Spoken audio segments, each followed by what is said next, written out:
Voltei. Opa, meus amigos, beleza? Vamos chegando para mais um vídeo do canal Léo Brasileiro. Para você que curte aquela resenha, bater um papo de futebol e ficar ligado nas principais informações do mundo da bola. Meus amigos, hoje vamos falar sobre a grande estreia de Memphis Depay no Corinthians, a grande vitória por 3-0 contra o Atlético Goianiense na Neoquímica Arena. Era um jogo que tinha muita expectativa por parte dos torcedores, todo mundo queria ver o Corinthians fazendo um bom jogo na estreia do Memphis Depay. A festa foi linda, fiel, lotou o estádio, esgotou as faixinhas, as testeiras, né, do Memphis Depay com CP atrás escrito 2 Coríntios 5:7, né, a faixa que ele está usando. A fiel esgotou e foi realmente uma tarde de muita festa, um jogo para marcar realmente, talvez, o ponto crucial do Corinthians no Campeonato Brasileiro. É agora, é a hora da virada. Se não for agora, não vai nunca mais. E o Corinthians vem de alguns bons jogos, né? Teve uma atuação ruim contra o Botafogo, mas fora isso vem de algumas vitórias, alguns resultados positivos. E agora era a hora realmente de buscar sair, né, da zona de rebaixamento. E o Corinthians fez a parte dele, vencendo por 3-0. Era o esperado ganhar dentro de casa. Era obrigatório ganhar do Atlético Goianiense, o lanterna do Brasileirão, em casa. Meus amigos, antes de falar propriamente sobre a partida, sobre o confronto entre as duas equipes, sobre a situação do Corinthians no Brasileiro, eu quero destacar o que eu achei muito positivo da diretoria do Corinthians. Não sei qual departamento, talvez de marketing, mas eles, durante essa semana, eles tiveram uma sacada que eu achei genial, que é bem relacionada ao Memphis Depay. Nessa semana, na Europa, teve muita repercussão. Times como o Atlético de Madrid, que é o ex-clube do Memphis Depay, o Xavi Simons do PSV, muitos jogadores do velho continente, né, da Europa, do Atlético de Madrid, do Arsenal e de outros países também, vem falando sobre a contratação do Memphis Depay pelo Corinthians. Brasileiros falando, alguns jogadores da Holanda, e foi muito inteligente o que o Corinthians fez de comercializar o direito de imagem dos jogos do Campeonato Brasileiro na Neoquímica Arena. O Corinthians, ele, nessa semana, anuncia que os jogos do Corinthians serão transmitidos gratuitamente para diversos países, não só da América do Sul, quanto da Europa, quanto da Ásia, diversos países mesmo. E eu achei genial, porque isso, mesmo que seja gratuito, que você não vai ter um retorno financeiro imediato, é muito inteligente, considerando que você chama a torcida, você chama o pessoal para te assistir, porque vai ter um craque jogando no Campeonato Brasileiro, jogando num grande time, e todo mundo vai querer ver.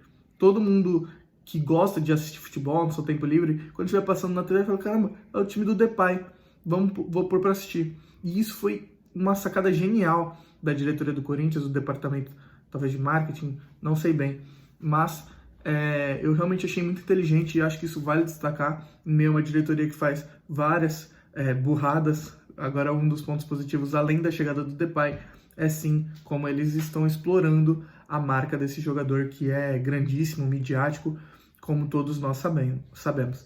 Agora, falando um pouco sobre a partida, o jogo começa assim, meio chato, não é aquele primor técnico, né? A gente não espera tanto primor técnico assim nas partidas do Corinthians, principalmente se estiver jogando contra o lanterna do campeonato, o Atlético Goianiense. Porém, o Corinthians vem encontrando algumas dificuldades no começo de jogo, não começa no mesmo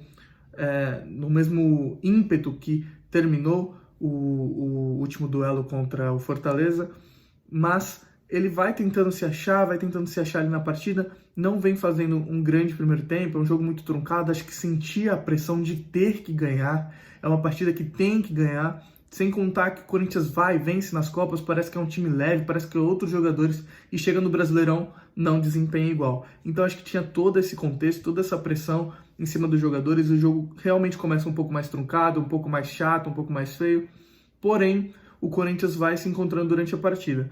Ao final do primeiro tempo, eu estava muito irritado com o Angel Romero, que é um jogador que eu tenho como um dos ídolos do Corinthians, e eu apoio o jogador, mesmo que muitos critiquem, pintem como um jogador horroroso. Eu não acredito nisso, embora não seja aquele primor que a gente vê em, por exemplo, Rodrigo Garro, Igor Coronado.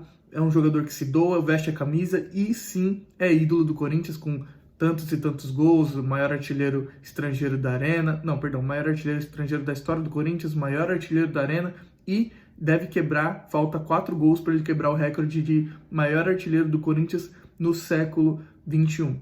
Então, eu estava muito irritado com o Romero porque eu vi uma galera falando e talvez seja verdade, depois que o Corinthians anunciou alguns reforços, o Romero ele vem tentando chamar muito a responsabilidade. E eu entendo isso. Ele é um dos caras com mais tempo de casa e tudo mais, só que ele estava chutando umas bolas de qualquer lugar. Tentou chutar, dar um chute de letra, tentou umas 2 bolas de fora da área. E, gente, traz na sua memória um pouquinho, pensa nos gols do Romero. Você lembra de algum gol do Romero de fora da área? Eu não lembro, de verdade, posso estar enganado, pode ter. Duvido que tenha mais de 2, 3, se tiver. Mas eu não me lembro, não me recordo de nenhum gol do Romero de fora da área. E ele simplesmente tentou umas 2 bolas de fora da área, umas finalizações que tinham outros companheiros melhores posicionados, e ele simplesmente prefere ir em direção ao gol. E isso estava me irritando um pouquinho, só que é aquele negócio, né? Quando você começa a criticar o Andy Romero, é quando ele faz os gols, né? E ele cala a boca de todos nós. E numa bola que você não esperaria, né? O Rodrigo Garro cruza na área, né? Um escanteio.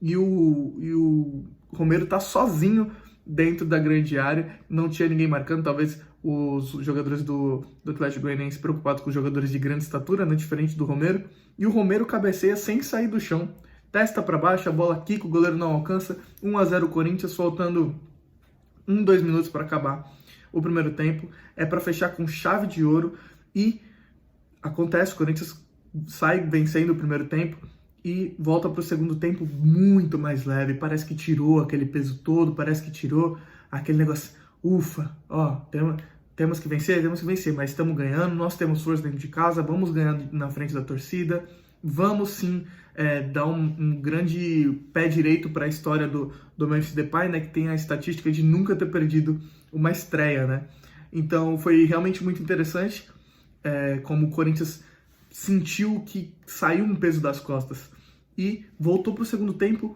muito melhor. E aí entra o cara que a gente reclama tanto, e com razão, o Yuri Alberto, né? Foi uma partida realmente dos caras que não são tão técnicos, mas que se esforçam, que foi Yuri Alberto e Romero. E o Yuri Alberto, ele volta no segundo tempo muito melhor. Diga-se de passagem, teve uma galera falando, não, o Yuri Alberto está sendo crucial nesse jogo do Corinthians, mas não faz um grande primeiro tempo. No segundo tempo ele volta muito melhor, faz uma jogadaça, toca pro Romero sozinho, que dribla o goleiro e chuta, o goleiro defende. À primeira vista eu falei, isso é gol perdido total, cara. Ele não podia perder aquele gol. Porém, depois eu vejo um pouco de mérito na defesa não, né? Mas do zagueiro que impediu o gol do Romero. Porém, eu acredito que se o Corinthians está ali perdendo de 1-0 ou no 0-0, se não perde esse gol, ele ia ser massacrado, é gol perdido. Porém, eu também vejo um pouco de mérito no zagueiro do Atlético Goianiense. Então, o Romero dribla o goleiro, chuta, o zagueiro do Atlético Goianiense tira, a bola vai indo para a lateral, o Romero se lamenta, põe a mão no rosto, meu Deus, perdi esse gol, era para ampliar. Só que enquanto ele está lá se lamentando, entra a principal característica do Yuri Alberto, que é um dos motivos para ele ser odiado por alguns, mas amado por muitos. Porque é um cara que não se entrega, ele honra realmente a camisa, ele sabe o que é não se entregar. E talvez isso ele tenha desenvolvido no Corinthians, mas ele realmente, mesmo com todas as críticas da torcida, ele é um jogador que não desiste nunca. E ele vai na linha de escanteio, uma jogada já totalmente morta, a defesa do Atlético Goianiense se recompõe, ele vai, o zagueiro acompanha ele dá o corpo no zagueiro, o zagueiro bate na massa, não consegue encontrar nada e mostra mais uma vez a explosão que ele tinha mostrado no primeiro lance, em que ele toca a bola pro Romero, ele vai cortando alguns e depois toca a bola no Romero. E ele mostra de novo assim, essa explosão que às vezes a gente não vê, às vezes a gente sabe que o cara tem, mas que a gente não vê tanto sendo aplicado isso nos jogos, né? E o Yuri Alberto de novo usa essa explosão, leva para a grande área, toca para o meio, e aí o Romero faz o mais difícil. Ele dá uma bicuda na bola, não realmente de bico, mas de peito de pé, a bola vai no ângulo, na forquilha, a bola bate no travessão, entra, golaço do Corinthians, o Romero amplia 2-0 e ele sai falando, eu tô aqui, e o que a gente vai falar, né? O que a gente vai falar? Tem como contestar? o cara que não é um craque, não é um gênio, todo mundo sabe disso, não precisa ser um gênio para perceber isso, mas é um cara que se entrega e dá resultado. E ele vai, amplia o placar mais uma vez, sendo crucial numa reta final de campeonato, quando o Corinthians precisa dele, ele tá lá, mais uma vez, o paraguaio amplia. E o Corinthians continua jogando bem, tem a grande estreia do Memphis Depay, que entra bem, claramente com pouco ritmo de jogo, porém ele entra bem e a gente já vê, né? O cara que é diferente, ele parece que ele tá pensando sempre um passo à frente de todo mundo. A gente vendo da TV, a gente sempre pensa, pô, por que não tocou lá? Por que não tocou aqui?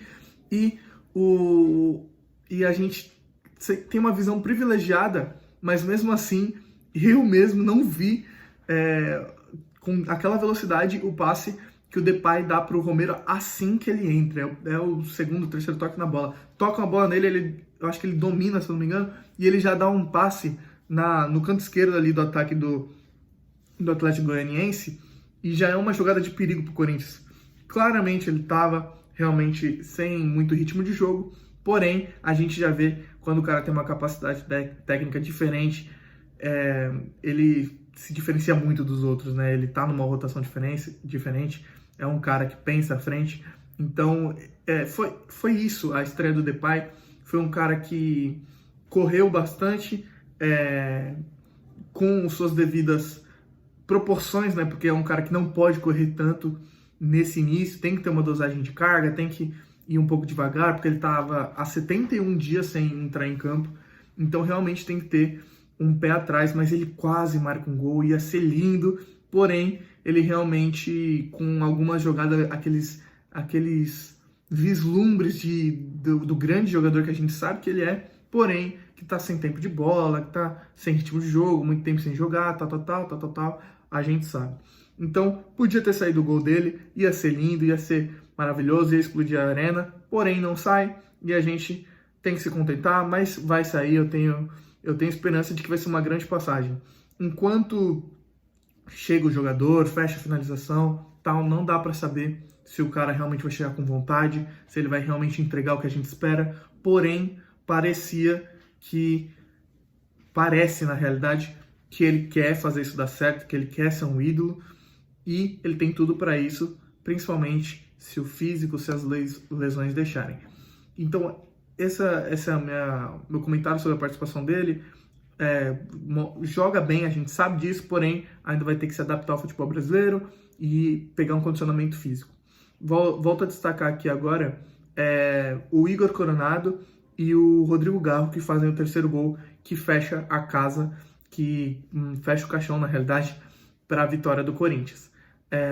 O Rodrigo Garro, ele entra assim que começa o segundo tempo, já tomou um amarelo perto do começo do jogo, mas é um cara que é o que eu penso dele. Ele já tem acho que 32 anos, 33, não tenho certeza agora, porém, ele não precisa ser titular em todos os jogos, mas no meu ponto de vista, com a bola que ele joga, com o futebol que ele tem, com o tanto que ele ganha também, que a gente não pode esquecer, é um cara que tem que entrar, pelo menos, em toda partida. Que seja meia hora, que seja 40 minutos, que seja no segundo tempo, mas é um cara que tem que entrar, cara. Ele tem uma qualidade técnica diferenciada e ele mostra isso no gol pro Rodrigo Garro, que ele dá o passe pro Rodrigo Garro. Como eu disse, os jogadores que têm essa visão diferente, mesmo a gente numa posição privilegiada que é da TV, que é do sofá de casa, a gente não vê, e foi mais uma vez o que aconteceu com o Igor Coronado, né? Um pouco mais previsível do que o passe do Depay, mas uma grande bola enfiada para o Rodrigo Garro, que é um craque, é um projeto de ídolo. Eu tenho fé que esse cara é a esperança do Corinthians para os próximos anos, e tem sido, se não o melhor meia do Brasil, um dos melhores. E o Igor Coronado vai levando a bola perto dos minutos finais de jogo, ele acha um passe lindo pro Rodrigo Garro, que não desperdiça, cara a cara com o goleiro, ele bate alto, o goleiro não vê nada, não acha nada, e é gol do Corinthians, 3-0. Não é uma grandíssima partida do Corinthians, principalmente porque o primeiro tempo é muito abaixo, então a gente dá uma segurada na régua, o segundo tempo é bom, o primeiro tempo é ruim para mediano, então a média fica mais ou menos aqui. É um jogo que dá para melhorar, porém foi importante, é um 3-0 e o importante agora é seguir pontuando. O Corinthians agora vai ter uma decisão terça-feira contra o Fortaleza. A expectativa é que a gente veja um pouquinho mais do Memphis. Eu espero que ele não jogue tanto, porque o foco é no Brasileiro e a gente vai enfrentar o São Paulo no fim de semana. Mas ele deve entrar para pegar um pouquinho mais de ritmo de jogo e a gente vai ver um pouquinho mais desses caras. Vamos ver se o Rodrigo Garro segue marcando, se o Coronado vai entrar mais vezes, se o Yuri Alberto volta a ser aquele cara que ele foi com o Vitor Pereira, que foi muito importante. E eu acho que ele vai ser importante, considerando que ele joga melhor quando ele não é o cara do ataque. E com o Depay ele vai dividir essa responsabilidade. Então eu acredito que tem tudo para melhorar o Corinthians nos próximos jogos. O Thales Magno deve ter mais minutos, jogou muito pouco nessa partida. É bom para que ele descanse também. O André Ramalho já, se eu não me engano, está 2 partidas sem jogar. Então ele deve voltar no próximo jogo. Graças a Deus não fez falta. Eu ainda acho que com ele o time é muito mais organizado defensivamente. Acho que isso não dá para questionar. Mas ele deve voltar em breve. Não foi necessário, graças a Deus, essa partida. A defesa não sofreu gols. E o Corinthians venceu por 3-0 o Atlético Goianiense. Bom, meus amigos, é isso aí. Deixa o like, se inscreve aqui embaixo, deixa um comentário. Vamos continuar conversando sobre futebol. E falou!